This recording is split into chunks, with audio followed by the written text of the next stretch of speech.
ఏలూరు జిల్లా ద్వారకా తిరుమలలో వైకుంఠ ఏకాదశి వేడుకలు ఘనంగా ప్రారంభమయ్యాయి.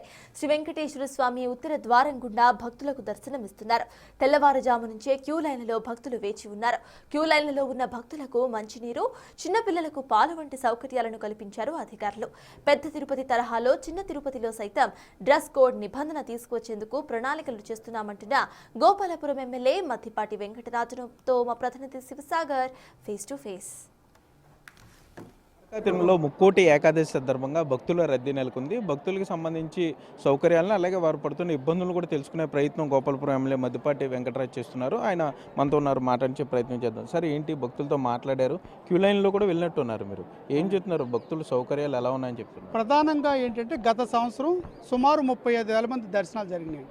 ఈ సంవత్సరం ఆ దర్శనాలు ఇంకా రెట్టింపు అయ్యే అవకాశం ఉందని ఆలోచన మేరకు ముందుగానే అంటే గత 10 రోజులు కానీ ఇక్కడ ఏర్పాట్లు, బ్యారికేడ్లు తయారీ కానీ, అదేవిధంగా అక్కడ నిర్మాణం కావచ్చు, అదేవిధంగా భక్తులకు కావాల్సిన సౌకర్యాల మీద అనేక దఫాల రివ్యూలు చేసుకుని మేము స్వయంగా వచ్చి పర్యవేక్షించుకుని చేసుకోవడం జరిగింది.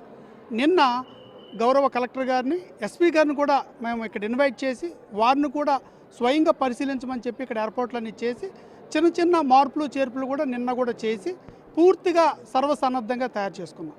ఈ రోజున ఉదయం 4 గంటల నుంచి జరుగుతున్న దర్శనాల్ని గమనించుకున్నప్పుడు మళ్ళీ మేము స్వయంగా కంపార్ట్మెంట్లోకి వెళ్ళి, అలాగే ఉచిత దర్శనాల దగ్గరికి వెళ్ళి, అలా అన్ని కేటగిరీల దగ్గరికి వెళ్ళి వాళ్ళని అడిగాము, వాళ్ళకి ఏర్పాట్లు ఎలా ఉన్నాయి, వాళ్ళు ఎప్పుడు వచ్చారు ఇలా అని. అంటే సాధారణంగా 2 నుంచి 3 గంటల సమయం పడుతుంది వచ్చిన వాళ్ళకి ఇక్కడ దర్శనానికి.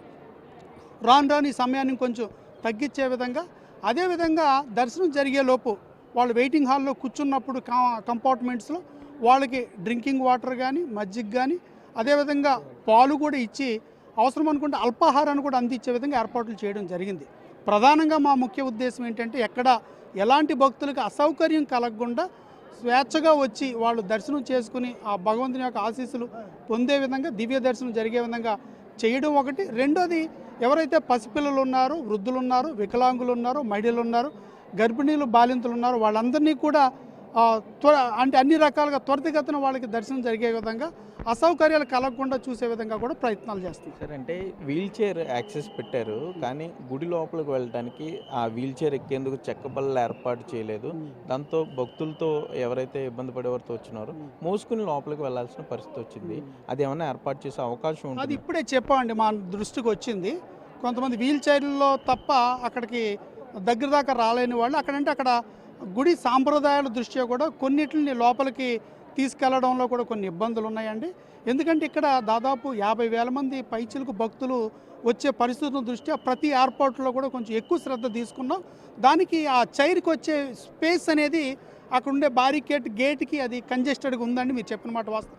దాన్ని కూడా పరిశీలించి అలాంటి వీల్ చైర్ మీద తీసుకొచ్చే వాళ్ళకి ఎలా చేయాలో కూడా చిన్న చిన్న మార్పులు చేస్తున్నామండి. సరే, ఏంటి భక్తులందరూ కూడా పెద్ద తిరుపతిలో ఉన్నట్టు డ్రెస్ కోడ్ ఉంటే బాగుంటుంది, చిన్న తిరుపతిలో కూడా ఆ విధానం వస్తే బాగుంటుంది అనేది ఒక భక్తులందరూ ఎప్పటి నుండో కోరుకున్న కోరిక. అటువైపుగా ఏమన్నా అడుగులు పడబోతున్నాయా? దానికి సంబంధించి ఎటువంటి ప్రయత్నాలు జరుగుతాయి? ఖచ్చితంగా అండి. జనవరి 1వ వారంలో ఒక రివ్యూ మీటింగ్, టెంపుల్ వారు మొత్తంతో కలిసి ఒక రివ్యూ మీటింగ్ చేసుకోబోతున్నాం. ఎంపీ గారు, మేము, సంబంధిత అధికారులు అందరం కలిసి ఒక రివ్యూ మీటింగ్ పెట్టుకుని ఇప్పుడు వచ్చిన ఫీడ్బ్యాక్ కావచ్చు, ఇప్పుడు వచ్చిన విషయాల మీద ఉన్న మాకున్న వచ్చిన అవగాహన వీటన్నిటిని క్రోడీకరించుకుని మరింత తిరుమల తిరుపతి దేవస్థానం తరువాత దీనికి అంత ప్రతిష్ట ఉన్న టెంపుల్ అండి, చిన్న తిరుపతిగా ప్రసిద్ధి. దీన్ని ఆ స్థాయికి తీసుకెళ్లే విధంగా ఎలాంటి మార్పులు చేయాలనేది అన్ని సూచనలు తీసుకుంటాం. మీలాంటి వాళ్ళు కూడా ఇచ్చే సూచనలు, సలహాలని తీసుకుని ఈ యొక్క విశిష్టతని, ప్రతిష్టని పెంచే విధంగా మరిన్న మార్పులు చేయడానికి మేము సిద్ధంగా ఉన్నాం.